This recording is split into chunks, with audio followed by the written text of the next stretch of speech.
has to start somewhere. It has to start sometime. What better place than here? What better time than now? Dans ce tutoriel, nous allons apprendre à nous servir des outils de dessin.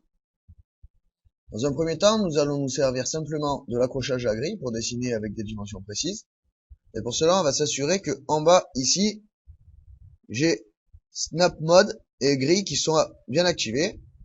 Et normalement, on devrait toujours avoir notre grille qui fait bien 285 par 200. Nous allons donc dans un premier temps commencer par la ligne. Je sélectionne donc ligne. Et dans un premier temps, je vais choisir une autre couleur. Par exemple, le bleu. Ce sera plus sympa. Donc je vais prendre ma ligne par un clic. Ligne. Donc clic gauche.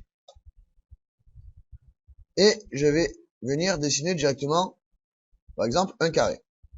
Donc je vais faire un premier clic. On voit en bas ici, ligne spécifier le point suivant ou annuler. Donc je vais choisir le point suivant. Si jamais je me suis manqué et que j'ai pas mis le point au bon endroit, je peux venir cliquer sur annuler. À ce moment-là, je me retrouve sur le point précédent. J'aurais pu faire pareil avec CTRL Z.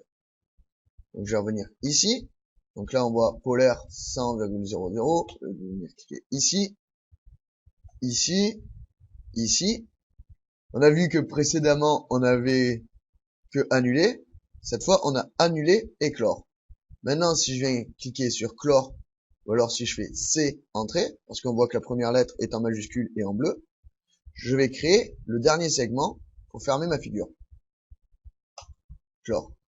Et j'obtiens une figure fermée. Maintenant, si je viens rapprocher mon réticule, on voit que dès que mon réticule touche un côté, il se met en surbrillance. Si je clique, ça me permet de le sélectionner.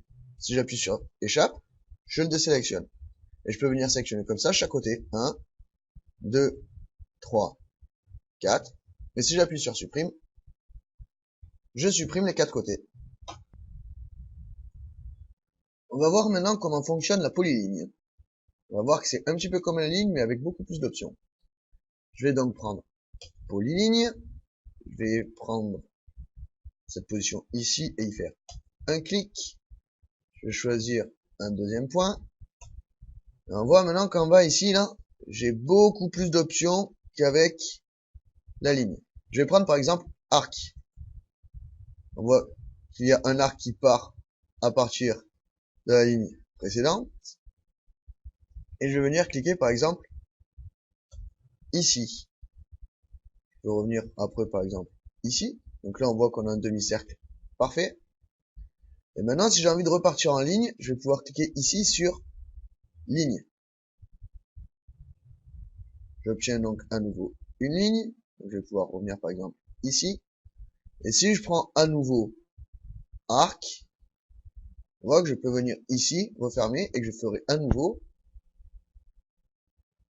un demi-cercle parfait. Et si à ce moment-là, j'appuie sur clore, je vais fermer directement au dernier point, mais grâce à mon arc. Donc concrètement, ce qui s'est passé, c'est que je suis parti de cette ligne, j'ai dessiné automatiquement l'arc de cercle qui était tangent à ce point, et en faisant clore, je suis venu jusqu'au point ici. Je vais sélectionner ma polyligne. Donc déjà, on voit que contrairement à la ligne, quand on sélectionne une polyligne, on la sélectionne dans son intégralité. Et je vais appuyer sur supprime.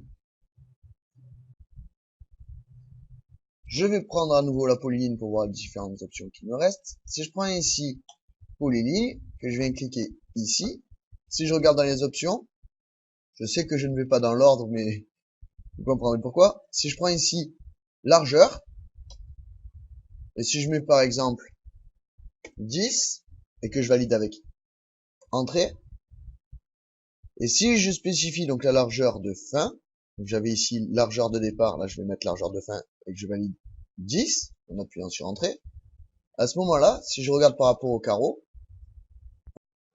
on voit que je suis en train de dessiner une bande qui fait 10 mm de large, et qui est axée sur ma polyligne. Je vais venir à nouveau comme ceci, et valider avec entrée. Si maintenant, donc je supprime ça. Si maintenant, je fais la même polyligne qui part du point là, donc là on voit que ma largeur de départ est 10, donc je vais changer ma largeur de fin, donc là ici, largeur de départ 10, je vais garder, et par exemple, largeur de fin 0, entrée. À ce moment-là, du coup, si je viens par exemple cliquer ici, ça me permet de dessiner très rapidement une flèche. Je valide avec entrée. Et grâce à ça, ça peut me permettre par exemple de dessiner des flèches en VRD, ou alors si je dois faire des petits schémas, etc. C'est très pratique, ça me permet de dessiner très rapidement une flèche. Je vais essayer de supprimer ce segment encore une fois. Je vais à nouveau appeler la polyligne. Je vais à nouveau faire un clic ici. Donc là, je vais bien faire attention que mes largeurs de départ et de fin soient de 0. Donc je vais faire 0 pour le départ et 0 pour la fin. Et je vais venir en biais comme ça. Donc là, c'est facile parce que j'ai mes carreaux qui sont dessinés. D'ailleurs, je vais faire un CTRL Z pour me positionner ailleurs. Par exemple, ici. Et admettons, j'ai envie de continuer à dessiner ma polyligne dans la même direction. Je vais prendre alors longueur et je vais tout simplement rajouter la longueur du segment qui devrait être dans la continuité du segment que je viens de dessiner. Donc par exemple, si je mets 100 pour 100 mm et que je fais entrée, à ce moment-là, je vais faire un segment qui est contenu dans le prolongement de ma polyligne. Je valide avec entrée. Je vais faire une sélection de ma polyligne et je vais appuyer sur supprime. Et je vais à nouveau appeler ma polyligne. Donc je vais faire encore une fois un premier clic ici. Et nous allons voir ce qui nous est encore proposé. Il nous reste juste la demi-largeur. Et en fait, la demi-largeur, c'est exactement pareil que la largeur. Sauf que, au lieu de rentrer 10 mm qui correspondrait à l'écart entre deux carreaux, je vais juste prendre la valeur qu'il y a entre l'axe de ma polyligne et l'extérieur du carreau. En l'occurrence, 5 mm. Donc là, je vais rentrer 5, je vais valider avec entrée, et je vais mettre aussi 5 pour le deuxième point. Entrée. Et là, j'aurai exactement la même chose que si j'avais pris une polyligne de largeur globale 10 mm.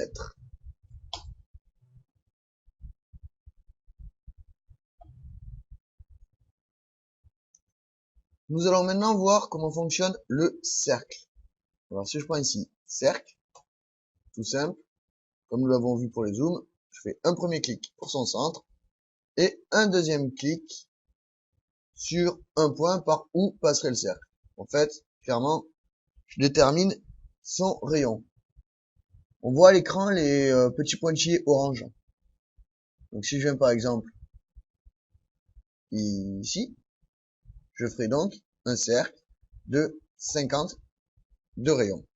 Donc ça, c'est la première méthode par un point et son rayon. Je vais prendre mon cercle, comme tout à l'heure, par un clic et je vais le supprimer. Et maintenant, je vais faire à nouveau un cercle, mais cette fois, je vais aller voir en bas ici et je vais prendre 2 points. Dans ce cas, je vais pouvoir prendre un point par clic et un autre point diamétralement opposé. Hop. Donc là, j'ai bien défini son diamètre. Je vais faire supprime. Et on va regarder maintenant par 3 points. Donc par exemple, je vais essayer de faire le cercle qui est circonscrit à ce carré. Donc je vais prendre cercle, je vais cliquer sur 3 points, et je vais prendre ce point,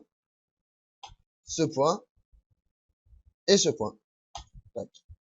Et en 3 clics, j'ai réussi à dessiner un cercle qui a été circonscrit à mon carré.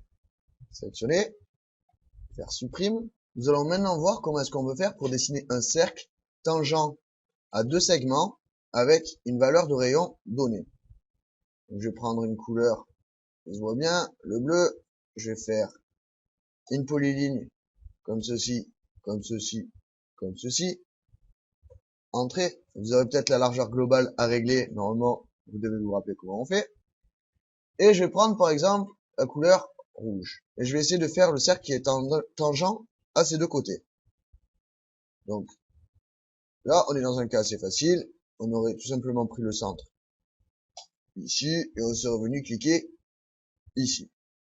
Et là, on est dans le cas le plus simple. On va le faire un tout petit peu compliqué juste après. Donc là, par exemple, j'ai envie de faire un cercle qui soit tangent ici, et avec un rayon de 50. Je vais donc prendre une autre couleur, par exemple le magenta.